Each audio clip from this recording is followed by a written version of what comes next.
दुनिया की जितनी भी किताबें कामयाबी पे लिखी गई हैं, सक्सेस पे लिखी गई हैं, उन सब में को मिलते जुलते जो चैप्टर्स हैं, उनमें से एक मौजू उन सब चैप्टर्स का है कि कामयाबी के बारे में अगर सोचा ही ना जाए तो नहीं मिलती। ये बड़ा सिमिलर सा एक मजमून है जो मैंने हर classical book on success and modern book on success में सिमिलर देखा। Like the classical book, one of the finest and famous book of Napoleon Hill, the book name is the think and grow rich. ये शख्स जिसने किताब लिखी थी एक सहाफ़ी था, रिसर्चर था। इसने सोचा कि मुझे बाकी सहाफ़ियों की तरह ज़िंदगी नहीं गुजारनी, मुझे किसी नॉवल, किसी नए आइडिया पे काम करना, कुछ हट के नए आइडिया पे खुदा का करना। जब इसने ये सोचा तो इसकी मुलाकात उस वक्त के बिलियनियर के साथ हो गई। वो बिलियनियर बड़ा फेमस था। उस बिलियनियर का नाम था एंड्रियो कार्नेगी। फेमस नहीं, लाइक जैसे आप बिल गेट्स को जानते हैं, आप फेसबुक के मालिक को जानते हैं, जैसे आपकी आज की नस्ल ये बैठी, मैंने नाम नहीं है तो आप में से अक्सर लोग को जानते हैं ना। आज से 100 साल पीछे अगर मैं चला और मैं कहूं एंड्रियो कार्नेगी, तो उस वक्त के लोग इसे जानते थे कि यार ये कौन है, ये उस वक्त का बिल गेट्स। हर दौर की जो जरूरत होती है ना, कि जुमला बड़ा ध्यान से सुनिएगा, समझिएगा, फिर कहीं नोट कर लीजिएगा। हर वक्त की जो जरूरत होती है, उस जरूरत की बेस पे जो भी बिजनेस बना होता है ना, तरक्की वो करता है। कैसे?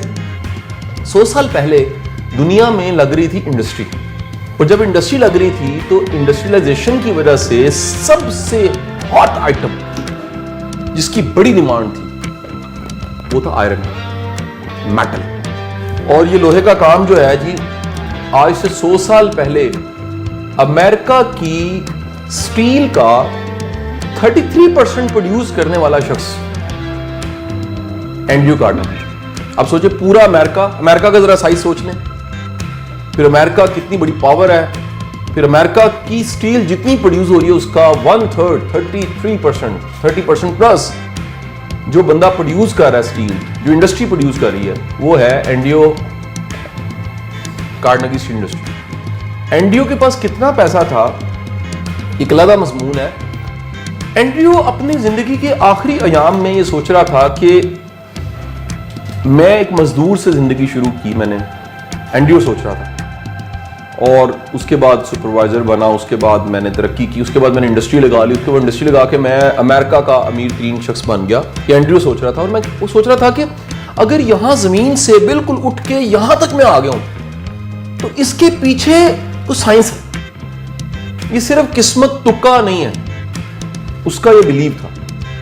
हर बंदा जो रैशनल होता है ना, word is rationality, logical, rational logical बंदे के पीछे, वो हर चीज के पीछे एक सॉलिड काज ढूंढता है, वजह। एंड्रयू कार्नेगी अपनी किताब वो खुद तो नहीं लिख सकता था क्योंकि ज्यादा पढ़ा लिखा नहीं था, लेकिन वो चाहता था किसी किताबी फॉर्मेट में कोई सिलेबस को मटेरियल आ जाए जिसके जरिए दुनिया जान सके कि कामयाबी की भी साइंस है। एंड्रयू कार्नेगी का कहना यह था कि इसके पीछे साइंस है, और ये साइंस अगर मुझे को बंदा मिले तो मैं उसको बताऊं यार ये साइंस है, इसको लिख दो प्लीज, ताकि बाद में आने वाले फायदा उठाते रहे। एंड्रयू कार्नेगी लकीली क्या हुआ कि नेपोलियन हिल्स इसका इंटरव्यू लेने चला गया। लकीली देखिए, किसी चीज ने क्रिएट होना होता है ना, तो एक और एक दो नहीं होते, क्या हो जाते हैं 11, वो 11 होने थे बस। और वो दोनों ने क्या किया, जब इंटरव्यू दे रहा था तो उसने ना इसका पैशन देखा, इसके क्वेश्चंस देखे, इसमें जुस्तजू देखी, इसमें तड़प देखी। उसने कहा मेरी बात सुनो, देखो मेरी जो अमेरिका की स्टील इंडस्ट्री का किंग बनना ये मेरी सक्सेस है, लेकिन इससे बड़ी भी एक सक्सेस है। और वो क्या है?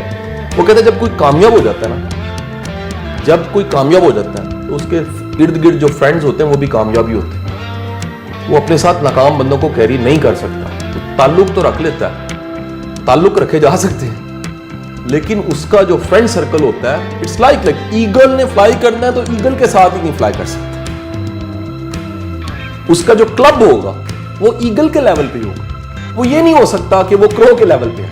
समझ आई कि नहीं? उसने कहा मेरी सबसे बड़ी पावर ये है, एंड्रयू कार्नेगी का जुमला, कि मैं इस वक्त के टॉप गन्स जो हैं, टॉप के लोग अमेरिका के और दुनिया के, वो सारे मेरे फ्रेंड्स हैं।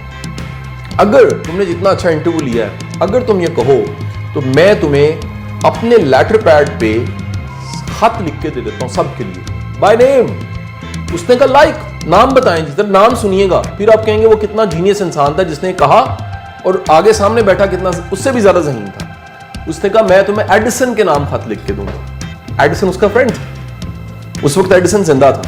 उसने कहा मैं सेकंड लेटर तुम्हें ब्रिजस्टोन के नाम लिख के दूंगा, टायर का ऊपर लिखा होता है ब्रिजस्टोन, ठीक है। उसने कहा थर्ड जो है वो मैं तुम्हें हेनरी फोर्ड के नाम लिख के दूंगा। हेनरी फोर्ड कौन था जी? फोर्ड कार का फाउंडर। इस तरह के 100 दुनिया के लेजेंड्स के नाम उसने लिए। उसने कहा क्योंकि मैं सक्सेसफुल हूं तो सक्सेस के क्लब में सारे सक्सेसफुल लोग एक दूसरे के साथ क्या होते हैं, वो फेमिलियर होते हैं। कहते हैं यार हाँ यार ये मैं मिला हूं, मैं जानता हूं, ये मेरे घर आया, ये मेरी पार्टी पे आया, खाने पे आया, ये कॉमन हो चुकी होती है, ठीक है कि नहीं। ये एक सब्जेक्ट है लेकिन मैं उस पर मुख्तसर बात कर रहा हूं, इस पे पूरा 2 घंटे बोला जा सकता है। उसने कहा कि अगर ये मैं तुम्हें ऑफर करूं, ये 700 खत तुम्हें दूं और तुम जाके फिर उनके इंटरव्यू लो और फिर ये सारी रिसर्च कंपाइल करके दुनिया को प्रिंट करके दो और बताओ कि सक्सेस असल में ये फैक्टर्स हैं जिनकी वजह से अचीव होती है। उसने कहा डन। उस साथ ही इंटरव्यू करने का शर्त है एक। शर्त क्या? कहता तनख्वाह नहीं मिलेगी, फ्री वर्क करना पड़ेगा। उसने 1 मिनट लगाया, उसने कहा डन। क्यों? अब जरा जुमला सुनिएगा। जिस काम का शौक होता है ना उसकी फीस नहीं होती। उसने वो डील डन की। ये जी दुनिया में उसके कुछ सालों के बाद एंड्रयू कार्नेगी मर गया और नेपोलियन हिल की किताब दुनिया को मिल गई, थिंक एंड ग्रो रिच। उस किताब का पहला चैप्टर, पहला नुक्ता ये एंड्रयू कार्नेगी के आइडिया पे based think and grow rich written by Napoleon Hills का पहला चैप्टर ये है कि वो लोग जो कामयाबी का सोचते ही नहीं है वो हासिल भी नहीं कर सकते। The first thing is your thoughts. So the most important point is, अगला नुक्ता, यार सोचो तो सही। सोचना चाहिए। और सोचने का मतलब है कि we are really serious about, हम वाकई ही संजीदा हैं अपने मुस्तकबिल, अपने बारे में। ये लाइफ किसी के लिए हालातों वाकयात चला रहे हैं, मैं मानता हूं कभी कभी चलाते हैं, लेकिन जिसकी पूरी जिंदगी हालातों वाकयात चला रहे हैं वो तरक्की नहीं कर सकता। रिस्पॉन्सिबिलिटी, जिम्मेदारी कबूल करना, ये आपकी जिंदगी है। कामयाब हुई तो आपकी है, नाकाम हुई तो आपकी। जो नियाग्रा फॉल में गिरा हुआ है वो कोशिश भी नहीं कर रहा, हाथ बांध के खड़ा है, वो गया फ्लो में। और जो ट्राई कर रहा है वो कोई ना कोई रास्ता बना ही ले, वो बच जाए। मेरी आप सबसे रिक्वेस्ट है, must think about your success.